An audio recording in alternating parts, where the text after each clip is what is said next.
Then Guruji says, because this is so deep a concept, Jeko kahe kare vichar, karte ke karne nahi sumar.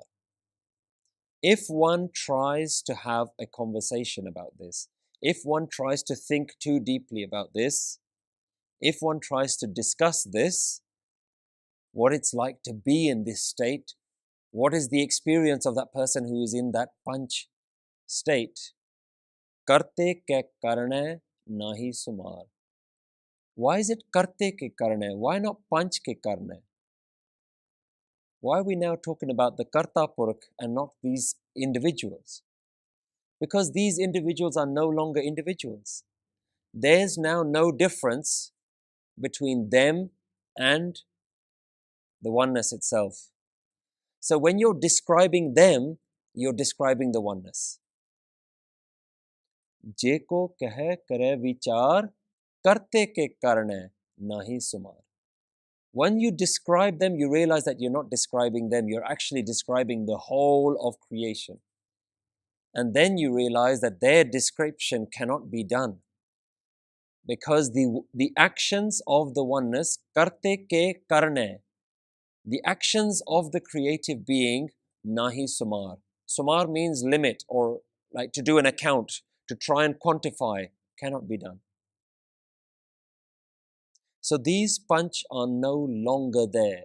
They are living, breathing, walking, talking versions of that oneness. They are the divine manifest on earth.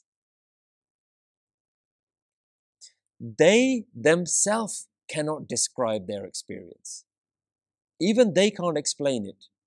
Even they can't put it to words. They're just at one with the universe. They understand the universe, but they cannot speak about it. And time again in Japji Sahib, we've heard this analogy that if anyone tries to describe it, they will realize that they are losing this battle. Manne ki gat kahi na jaye, je ko kahe piche pachtaye. Kagat kalam na likhan haar. You can't write it down on paper. Anybody who sits down, manne kaabe karan vichar. You just have to know what this experience is. You just have to know aisa naam niranjan hoy. You just have to know what this experience is. You can't read about it in any books. The Guru is a guide. The Guru is all the wisdom you need to transform yourself. But the transformation has to happen within you.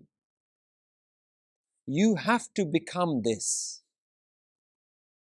You cannot read about it anywhere, and that includes Guru Granth Sahib Ji. Guru Granth Sahib Ji, if it remains an external textbook for you, then it will never give you that wisdom. This wisdom is something where you practice Guru Granth Sahib Ji, where you live it, where you're breathing it, where you're talking about it, where you're eating it, where you're sleeping it.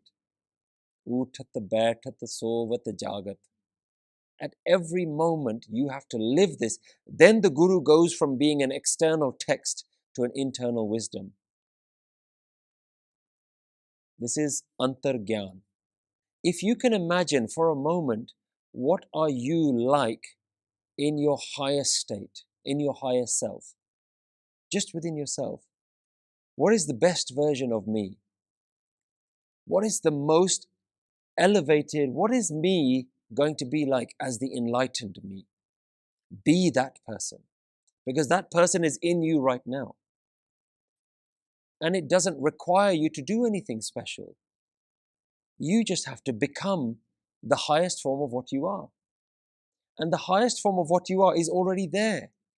You almost don't have to become that person, you just have to be that person. So Guruji is saying that this is something that you have to experience within yourself. It cannot be described. But Guruji was also talking to people who were trying to describe the universe. And if you go through the history of the ancient Vedic texts, Purans and all of these old granths, there they've tried to put detailed descriptions to try and understand the universe. And Guruji here now shows some of the theories that they've come up with. One of the theories is about the actual workings of the universe. What is the earth? What is it made up of? Where is this earth? We can see the sun, we can see the moon, but what's holding all these things up? One of the concepts that is prevalent at the time is this idea that the earth is being supported by a bull. There's a bull that is holding the entire planet on one of his horns. And when he gets tired, he transfers that planet from one horn to the other horn. And when you see that transfer from one horn to the other, that's where earthquakes come from. So Guruji uses this analogy. And rather than criticizing the analogy, Guruji just raises questions about it. Say, okay, let me ask you some questions. Let me get some clarity on this concept. So he's now challenging these common beliefs about what is the universe made of. Guruji goes on to say, Taul Taram Daya Kaput. So this idea of this mythical bull is Taul. Yeah, this bull. Guruji says, yes, there is a bull holding up the earth, but it's not the type of bull that you're thinking up. The natural way of the universe, Taram, is what is holding the universe up. This natural law, we can call it hukam. That which is, the way things are, that is what is keeping the universe going. So Guruji says that if you believe in a bull, make Taram the bull that is holding the universe, as in the will of the one, that divine will that just makes things happen all the time. That Taram is what's holding the earth up. And that Taram has come from somewhere. That natural system has come out of something. It isn't just, now let's look at the West. Scientific theory is that the universe is random. Scientists believe that the universe is completely random and is just happening unconscious. The whole universe is unconscious. It's just happening. There's no great being, there's no scientific proof of any oneness or any divine being. So it's just dull, almost like the universe is dead. And it's just a random series of events happening. Some meteors are colliding with others, they become a planet. Some star is destroyed, it explodes, that creates some more planets. The East has always said, yes, all of these things are happening, but there's something alive. And the whole universe is alive. It's not dead. It's quite a different concept to what the Christians and the Abrahamic traditions believe, which is about there is a God and he is an architect. Like there's somebody actually choosing, I'm going to make an earth and I'm going to put some people in there and I'm going to make Mars and I'm going to make another solar system here and I'm going to paint this one red and this one blue. Like somebody's actually sitting there making all these decisions. That's not the Eastern system. The Eastern idea is that the universe is in tandem with science. Science and Taram are not at odds with each other. Science and the Abrahamic religions are completely at odds with each other. The Abrahamic traditions will tell you the world is only 6,000 years old. You show them a fossil that's several millions years old of a dinosaur, they say, God put it there to test my faith. So they're battling with their textbooks that are talking about the earth being 6,000 years old and scientific theory and experiments that are proving actually we can carbon date these trees are like 20,000 years old. How can the earth be 6,000 years old? So they're at complete odds with each other. They don't know how to reconcile the two. The Eastern traditions have said, of course, everything is scientific. It makes sense. Everything has a law. There's speed of gravity, speed of light, speed of sound. It all makes sense. But it's all alive. That's all we're saying. It's alive. It's not dead. It's conscious. Just as conscious as you are, Where did your consciousness come from? If the universe is unconscious, where did your consciousness come from? That's the Eastern idea. And this consciousness is not just dead, it's like a loving consciousness. There's an emotion behind it. Love is the power that is pervading throughout the universe. It's a loving feeling. It's not a hatred feeling. It's not an angry feeling. It's just Sacha Sahib Sach Nae Pakya Pao Apar. There is this one true master. It's permanent. His system is permanent. The system of dharam, of natural law, is permanent. But it's in a loving way. There's a love. And the whole point of that is we can connect with that love. Love is an emotion that we have access to. So this dharam also comes from this loving daya. It comes out of daya. The whole universe is speaking and creating out of compassion. So, tol dharam daya ka poot. So the natural order of the system, which we call dharam, has a mother, which is compassion. Dharam daya ka poot.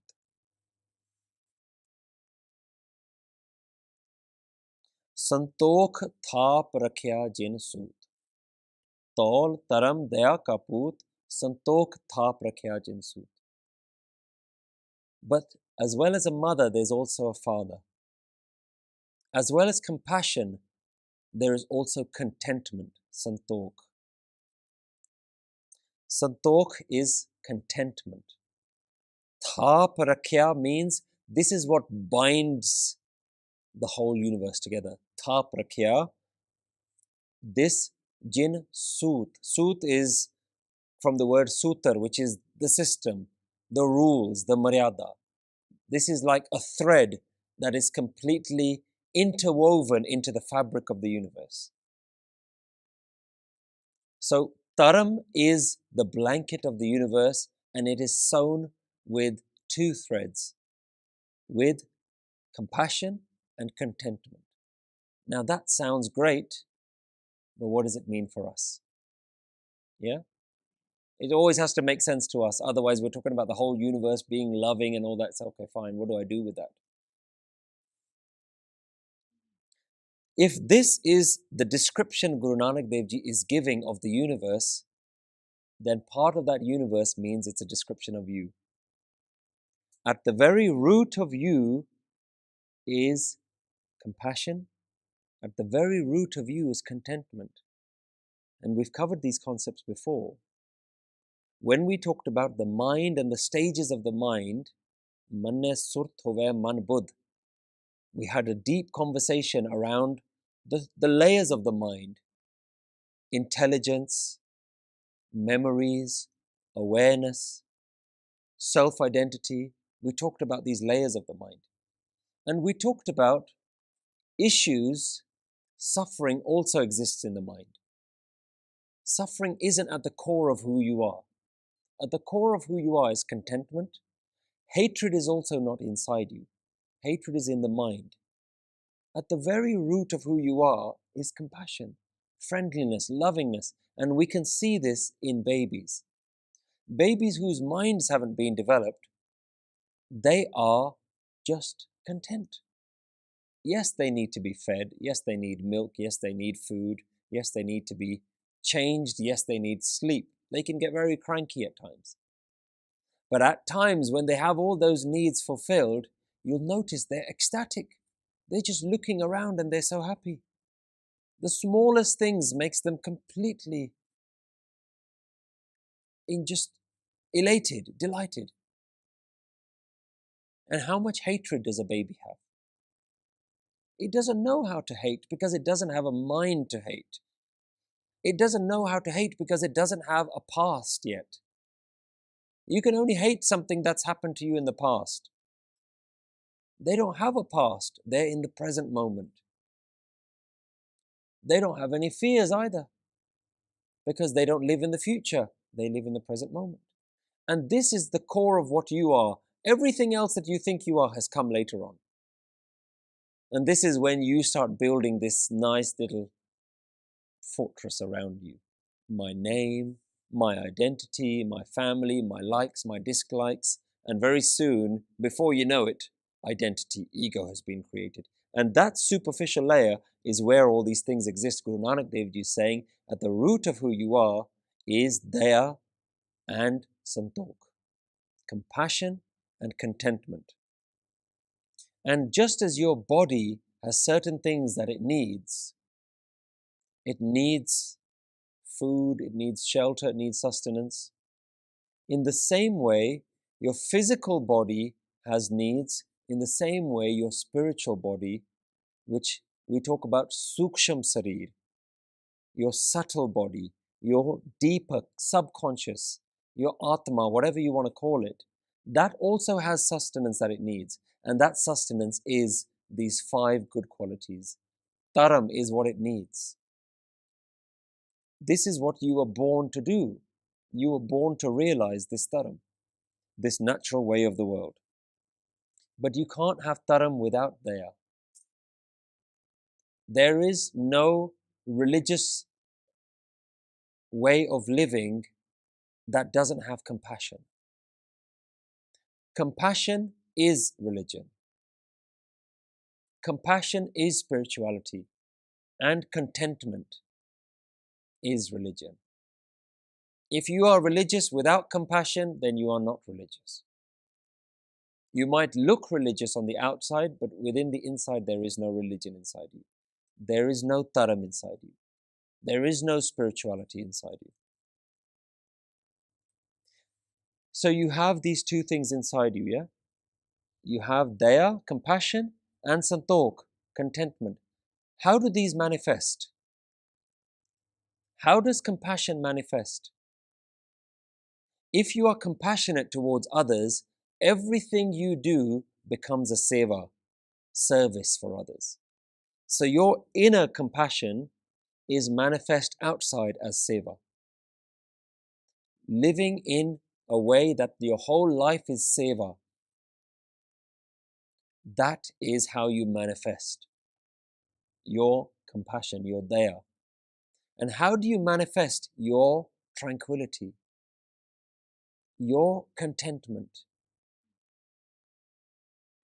One is external,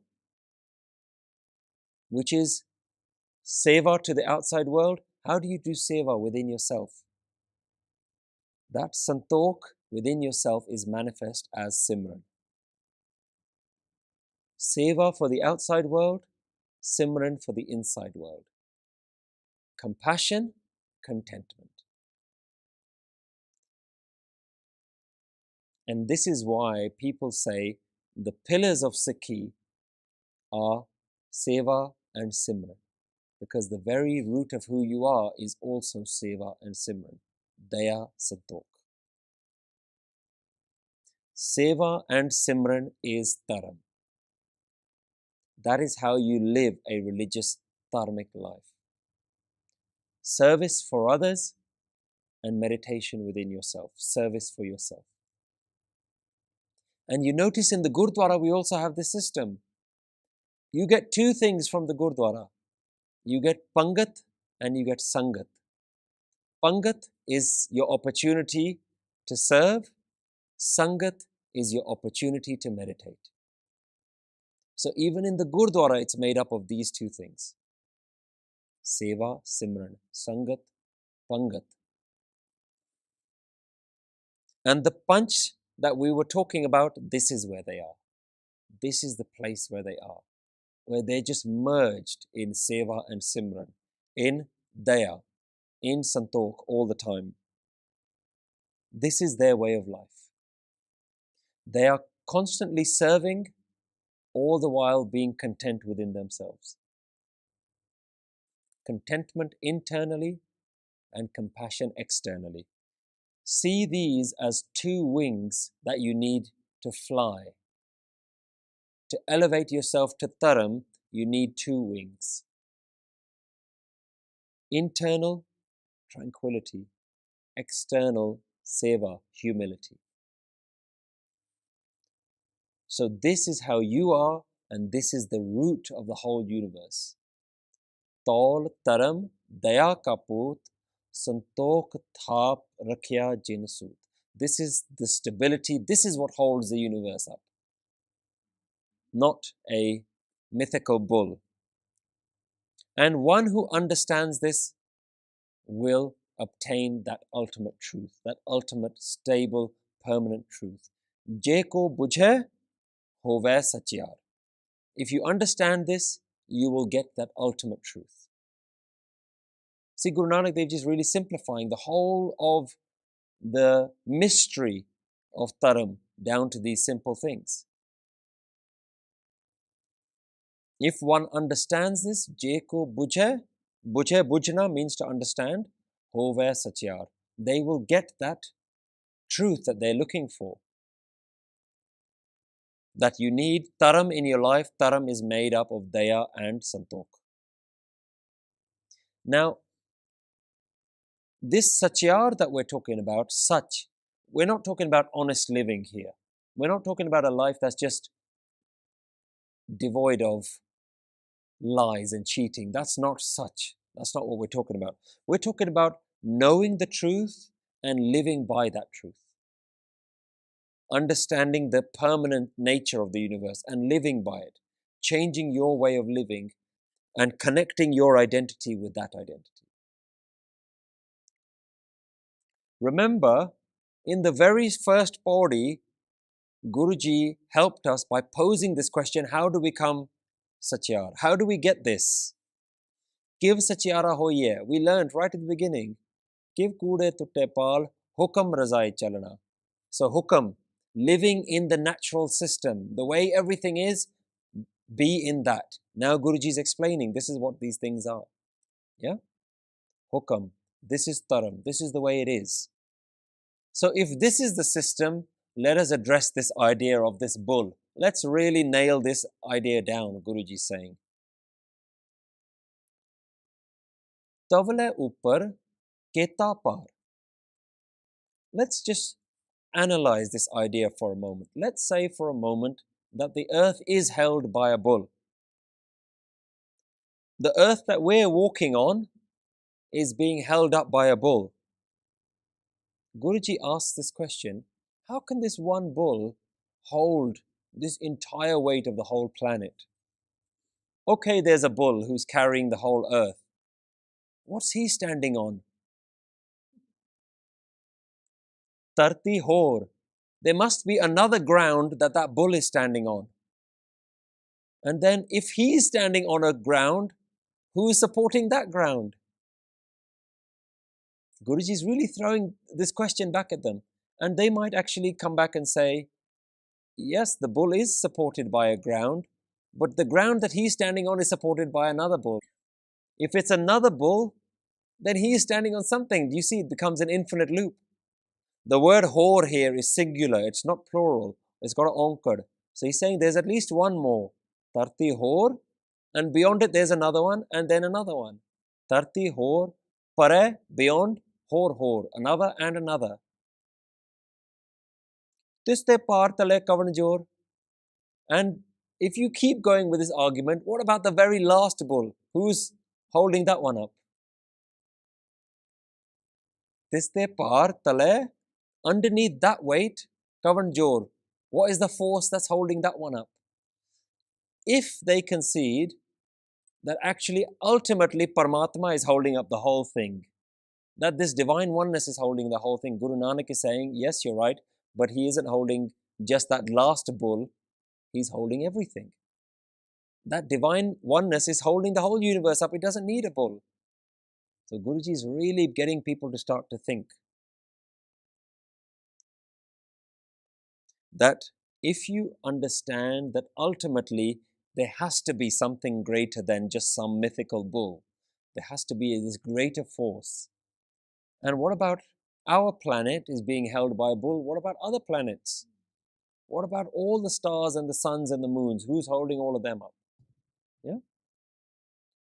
And if you understand that actually the power of the universe is holding them up, then you have to understand that that's what's holding everything up.